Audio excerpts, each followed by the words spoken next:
এ নিয়ে সরকারের কোনো মাথা ব্যথা নাই।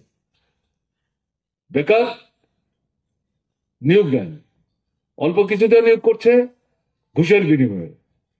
বাইরের ছেলেরা এসে ঢুকছে আমাদের রাজ্য, বাইরের দেশের অন্য রাজ্য থেকে এসে চাকরিতে অংশগ্রহণ করতে পারবে না, এটা আমাদের রাজ্যে এরকম নিষিদ্ধ না।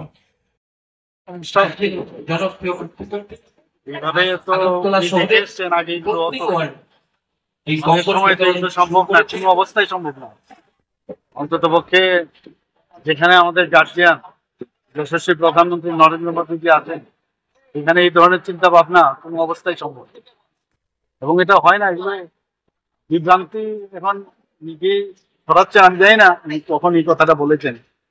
উচিত না আর কি এইসব কথা বলা। ওনার যে মানে আমি কালকেও বলেছি, ওনার যে স্ট্রেচারে আছেন সেই স্ট্রেচারে এগুলো বলা উচিত।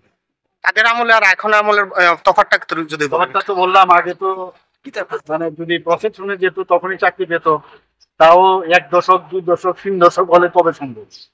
আমাদের বেলায় তো এখানে না, স্বচ্ছতার সাথে চাকরি হচ্ছে, কারণ ল্যাটারাল এন্ট্রি নেওয়ার সুযোগ নেই কারণ।